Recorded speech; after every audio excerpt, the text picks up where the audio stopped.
The sky above Virion 9 was burning red. Explosions shook the ground as smoke and ash covered the sun.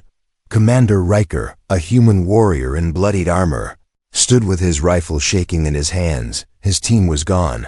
Every soldier lost in the ambush. He was alone now, and he was not supposed to survive this mission. Riker's breath was heavy, but his eyes stayed sharp. He had taken cover behind a wrecked transport ship. His shoulder was bleeding, but he ignored the pain. He was protecting a small group of survivors, alien civilians, terrified and silent. They had no weapons, no food, and nowhere to go. An alien child sobbed quietly. Holding her mother's hand, Riker knelt beside her and gave her the last protein bar from his belt. He whispered, "You'll be okay," trying to smile. The mother looked at him, a human, with shock and gratitude. No one expected kindness from humans here. Not after the war. But Riker was different. He wasn't here to conquer. He was here to stop the killing. He had seen enough death. He wanted peace, even if it cost him everything. Suddenly, a screech echoed from the valley. Enemy drones flew in, scanning the ground for heat signatures.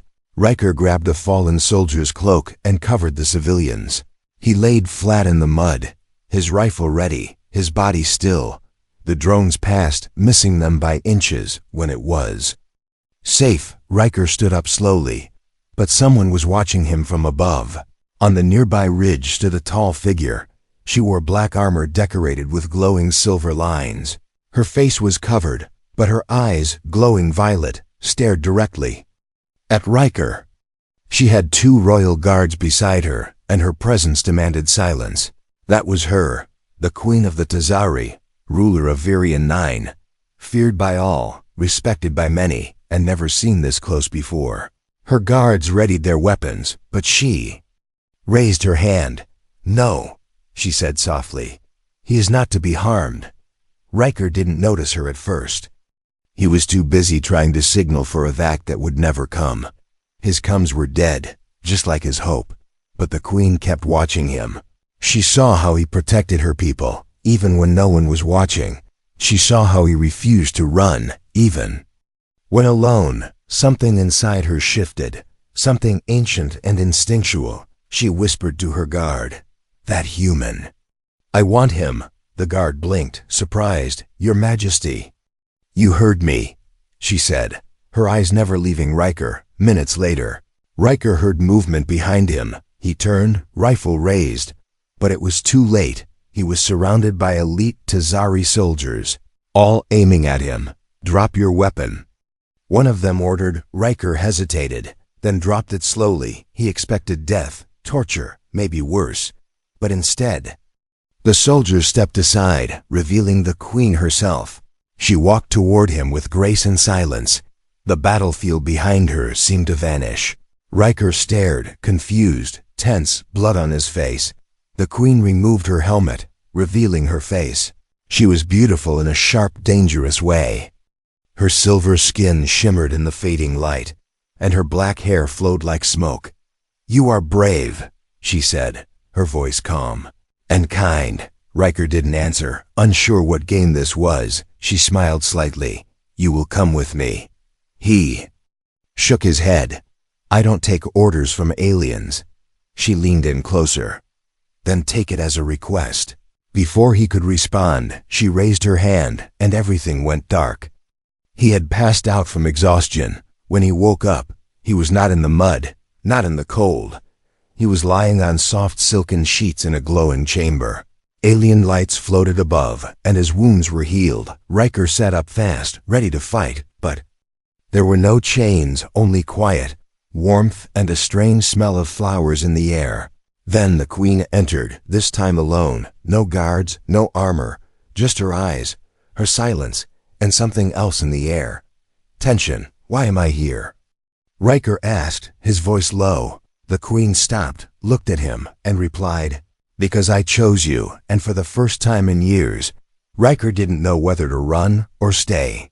The room was too quiet, too soft for a warrior like Riker. He sat on the edge of the glowing bed, feeling weak, not from wounds, but from confusion. Where was he? And why hadn't they killed him yet? The last thing he remembered was the Queen's strange violet eyes, full of something he couldn't name. The door opened without a sound. 2 silent alien servants stepped inside, holding clothes, soft silk-like fabric. Dark with silver threads, Riker didn't move, just stared at them with suspicion. One of the servants bowed and placed the clothes near him, then backed away without speaking a word. No guards, no chains, no threats. This wasn't a prison. It felt more like a shrine. But why would an alien queen give a human a bed, comfort, peace? What did she want? Later that hour, the Queen entered the chamber, dressed in something less royal. No heavy armor, no glowing crown, just a long silver robe, flowing like water on her. She moved like someone who had ruled for centuries. Yet her gaze was gentle, almost searching. "You are awake," she said, her voice low and smooth like wind over ice. Riker stood, his hands tense, his body alert. "I don't know what game this is, but I'm not playing," he said coldly. She raised an eyebrow, amused by his strength. "Not offended. No game," she replied. "I brought you here because you saved my people." Riker shook his head. "I saved lives not for you, but because it was right." "Exactly," the Queen said, stepping closer. "That is why I chose you." Riker looked away, trying to control his thoughts. This alien woman, so powerful, so calm, was talking to him like he mattered, and somehow that was more frightening than any gun pointed at his chest. He asked, "What do you want from me?" The Queen paused, her violet eyes glowing in the soft light. "To understand you," she said.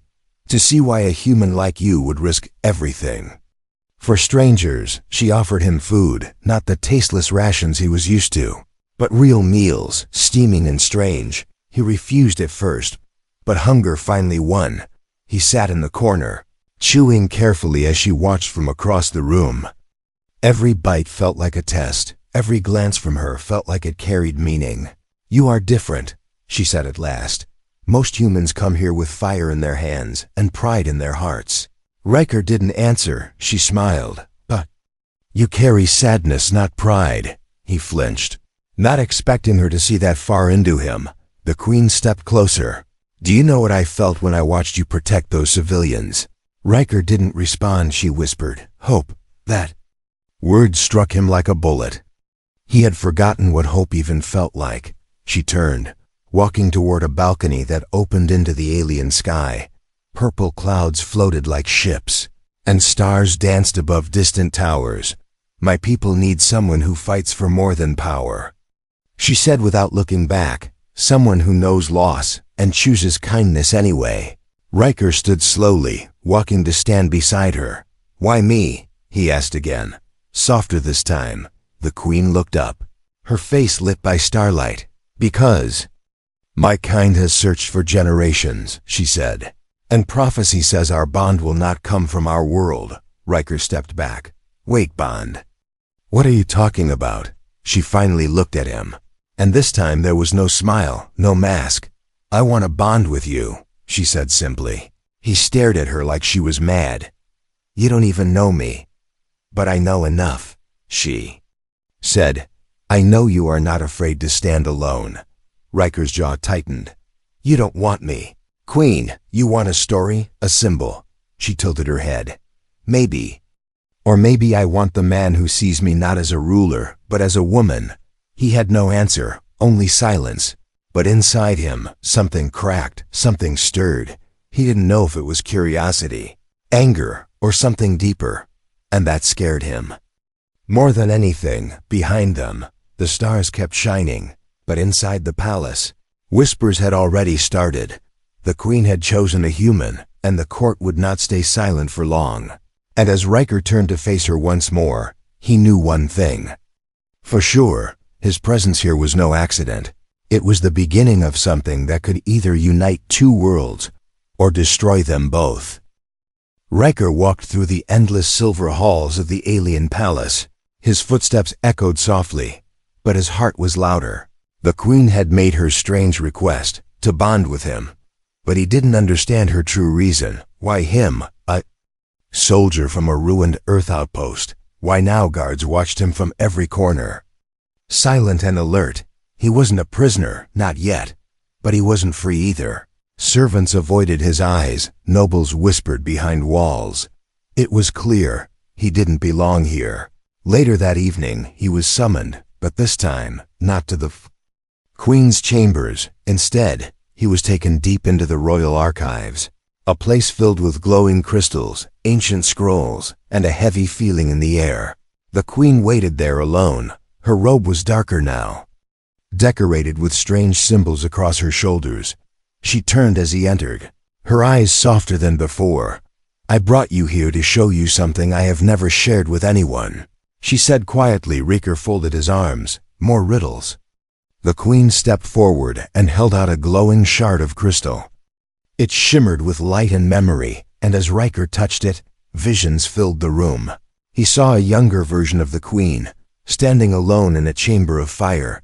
Priests surrounded her, chanting about bloodlines, destiny, and a great unfulfilled bond. Then the image shifted. Stars, war, destruction.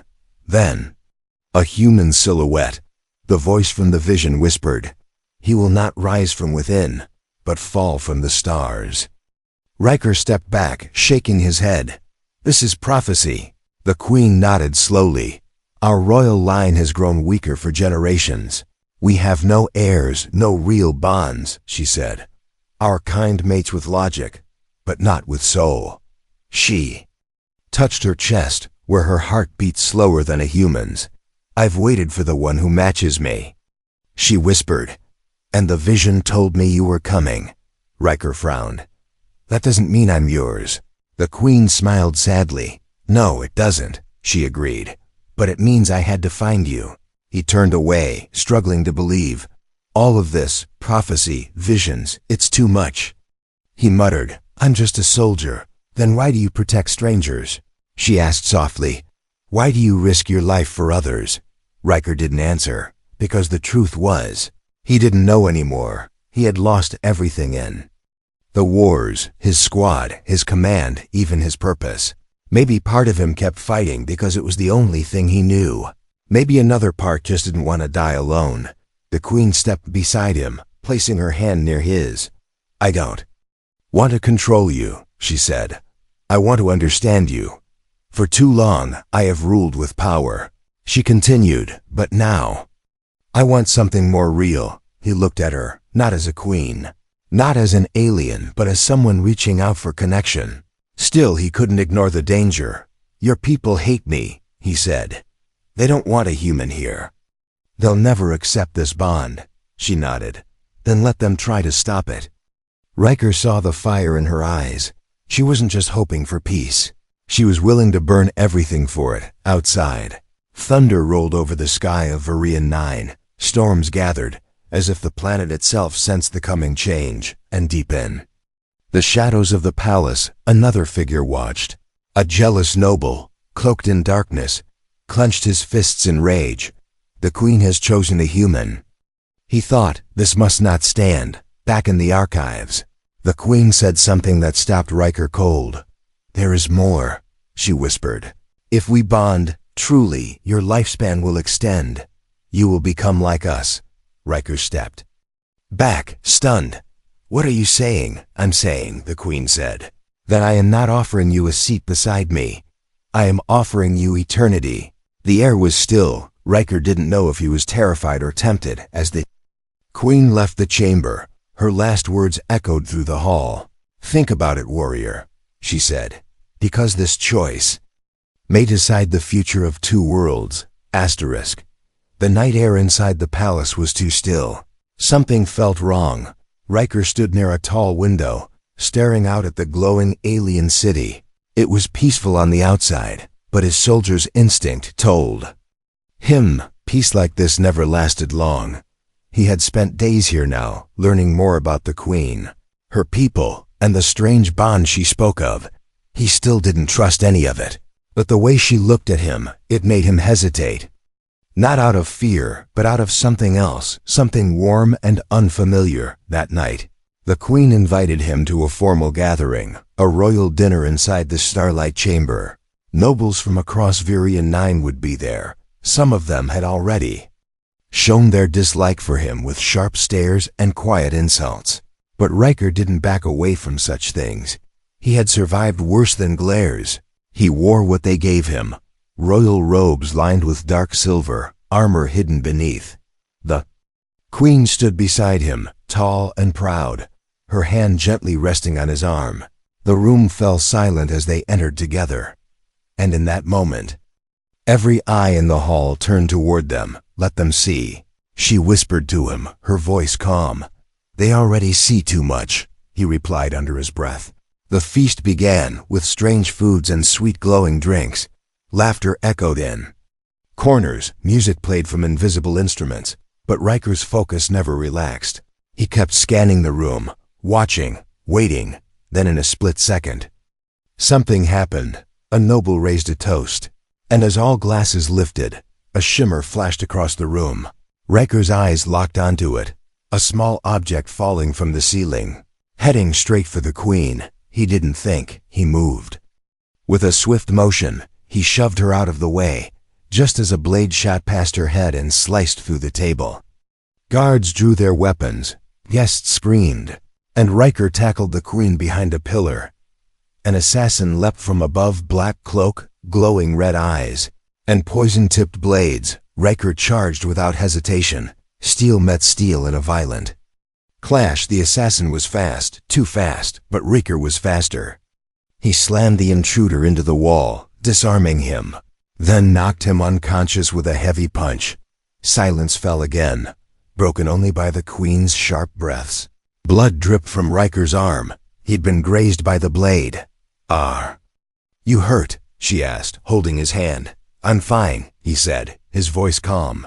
But that was a message. Later, in the private war chamber, the queen stood with her advisors, her expression dark.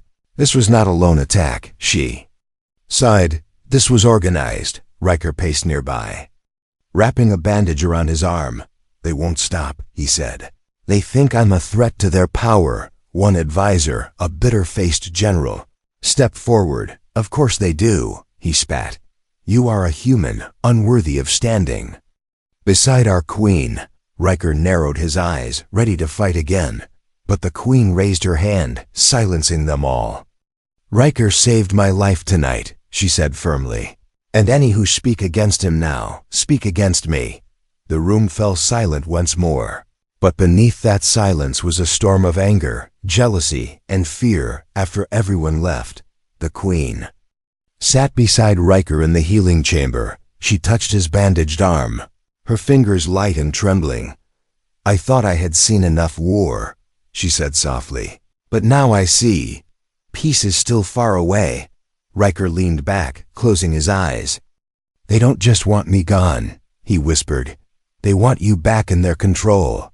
She looked at him, eyes full of fire.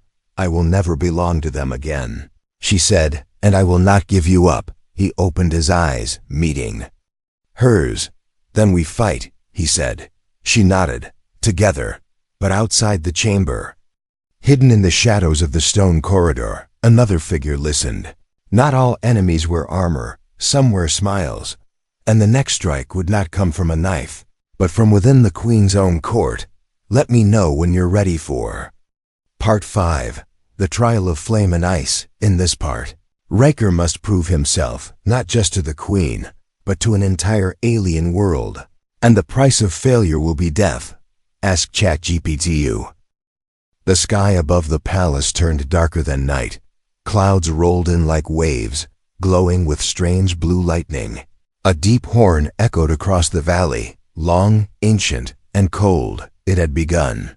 Riker stood at the gates of the trial arena, wearing only light armor and a cloak soaked in rain. The queen stood behind him, silent, her expression carved from stone. "I never wanted this for you," she said softly. He glanced back, his jaw firm. "Then why agree to it?" "Because they demanded proof," she replied. "They say you're unworthy unless you survive the trial of flame and ice. And if I don't?" he asked. She stepped closer, her voice trembling. Then they take me back, strip me of the throne. Riker didn't answer, but his silence was enough. He turned and walked into the arena alone. Giant gates slammed shut behind him, sealing him inside. The ground rumbled, and the trial chamber began to shift. The first phase was flame. Lava flowed through the floor, hissing and glowing bright red. Pillars rose and sank, forming a path only a fool would try to cross. Blasts of fire shot up without warning. Riker ran, dodging each flame with perfect timing. He slipped once, his cloak catching fire, but he tore it off and kept going. His hands were burned, his feet shaking, but he didn't stop. He remembered the Queen's face, her voice, the way she said, "Together." That was his fuel. Then the floor dropped, and he fell into the second phase. Ice. The air froze in his lungs. The ground turned to frost, and needles of cold stabbed his skin. He landed hard, coughing, breath visible like smoke. From the mist came creatures, twisted beasts made of frozen stone. They moved silently, with eyes like dead moons. Riker drew his blade, already half frozen. The beasts lunged, one after another. He fought like a man with nothing to lose. He slipped, rolled, stabbed, and roared. He was no longer just a soldier. He was a storm, and when the last beast fell, Riker stood bloody and shaking, but alive. The chamber began to rise, lifting him toward a bright light. But something was wrong. A voice echoed through the walls, not from the arena, but from the minds of all watching. "Let him face the final challenge," it said. The Queen rose from her throne above, eyes wide. "No, that part of the trial is forbidden." But the council overruled her. He must prove himself fully. They said, even she could not stop it now. Riker stepped into the last room. There were no flames, no beasts, only a mirror, floating in the center of a black void. As he approached, the mirror shimmered and showed him a vision, his past. The battlefield where his team died. Their faces screamed for help, but he had run. "No," Riker whispered. "That's not what happened." But the mirror twisted the memory, made it worse. It showed him a future, him standing beside the Queen, her palace burning, her people dead. All because of him. His knees dropped, the weight of guilt crashing over him. The trial was no longer physical. It was inside him. It asked, "Do you believe you deserve to be chosen?" And Riker, tired, scarred, and broken, whispered, "No. But I will earn it." The mirror shattered, light bursting in every direction. A signal that he had passed, not because he was perfect, but because he faced the truth. When the platform rose and Riker stepped out, bloodied and shaking, the entire court stood in silence. The Queen ran to him, tears in her eyes. "You came back," she whispered. He nodded. "I said I would." Cheers erupted, but not from all. Among the nobles, one did not clap. His eyes were narrow, his lips tight. General Krall, the Queen's former betrothed, stood quietly, watching Riker with burning hate, and as the crowd celebrated, Krall turned and walked away. The Queen had chosen her warrior, but Krall had chosen war. Asterisk. The palace lights burned late into the night. The air was thick with celebration, but beneath the music and cheers, something darker moved. Riker stood near the Queen's side, still bruised and bandaged, yet taller than ever. He had survived the trial, gained the people's respect, and won the right to stay beside her. But peace never lasts long in a place built on power, far beyond the capital walls, in a fortress carved into black stone. General Krall watched the trial footage alone. He didn't blink, didn't speak. The images of Riker defeating flame, ice, and illusion played again and again. The final moment, the Queen running into Riker's arms, made his fists bleed. "That human," he growled. "She threw me away for that." Krall had once been promised the throne. He was strong, respected, and born of royal blood. But the Queen had broken the ancient agreement and refused to bond with him. Now she dared to choose a human outsider. He stood in his war chamber, lit by fire, surrounded by loyalists, soldiers who still believed he was the rightful king. "We strike at dawn," Krall ordered, his voice sharp. "We don't just kill the human," he said. "We take the queen, the palace, and Varian 9 itself." Back in the palace, Riker was restless. He walked the garden paths beneath alien moons, thinking about everything that had changed. He wasn't just a soldier anymore. He was something more, and he wasn't sure how to carry that weight. The queen joined him quietly, wearing a robe that shimmered like stardust. "You should be resting," she said. "I don't sleep well," he replied. "Too many ghosts." She took his hand, her fingers cool against his skin. "You carry pain," she whispered. "So do I." They stood in silence for a long moment. Then she looked at him, eyes glowing faintly. "Would you stay, Riker? Not just in my palace, but in my life."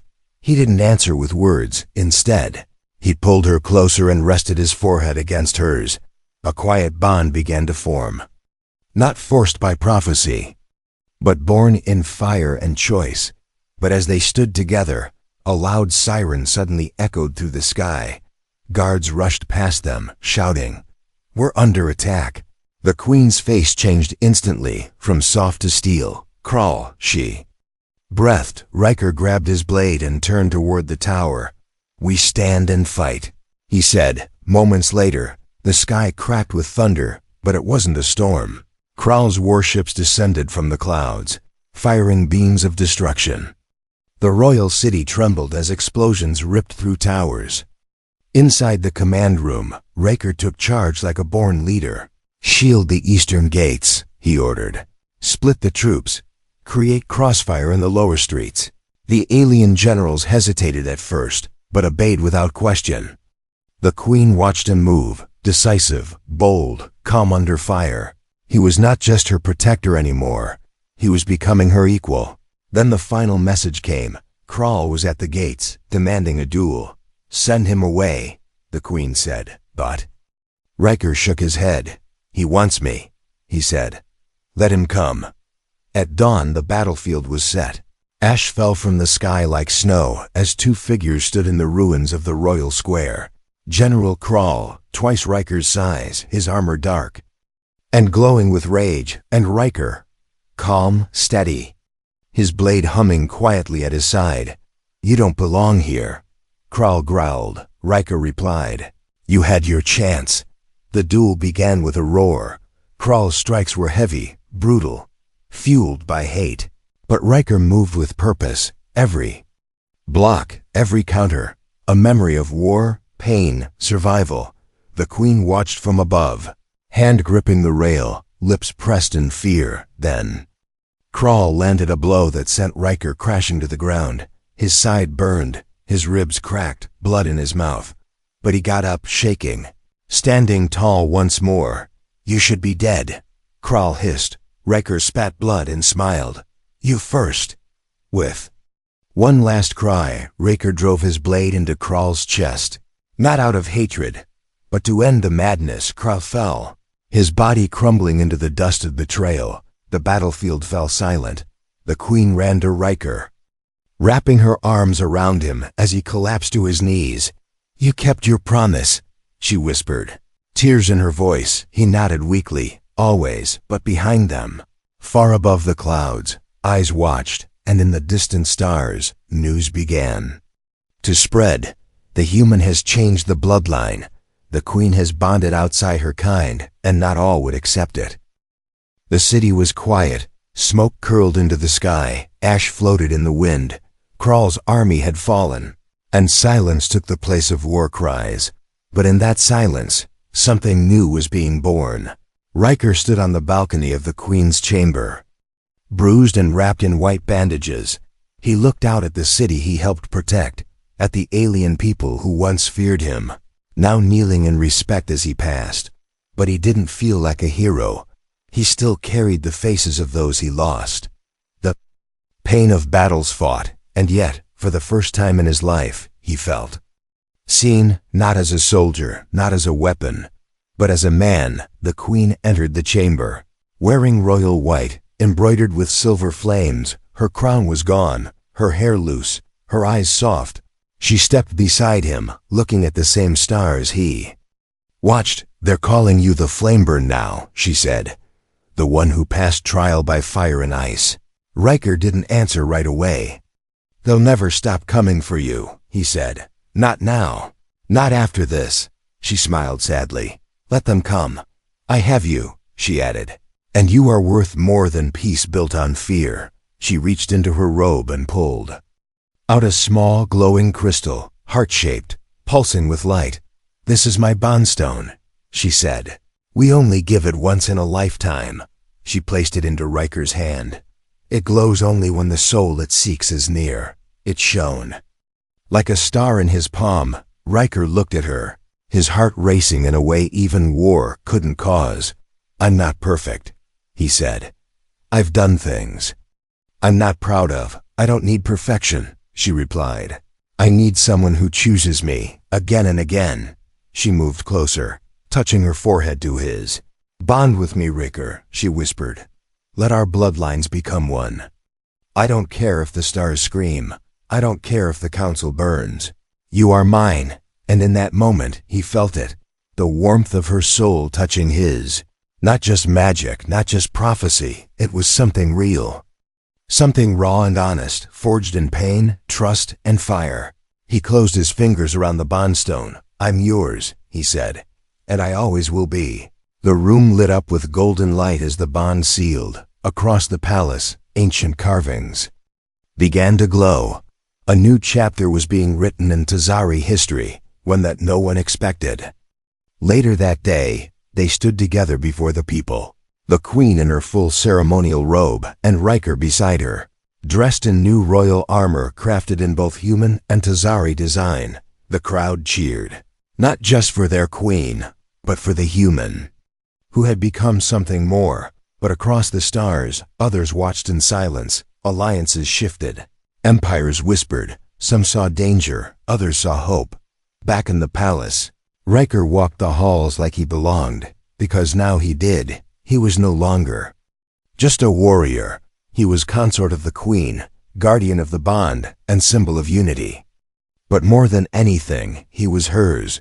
And somewhere deep in the queen's heart, something long buried began to beat stronger. A new future, a child of two worlds, a love that even galaxies couldn't stop. As night fell on Virion 9, the stars above shimmered brighter, and in the soft quiet of their chamber, the queen whispered again, "You were never just a soldier, Riker. You were the one the stars sent to me." And Riker, holding her close, finally felt at home.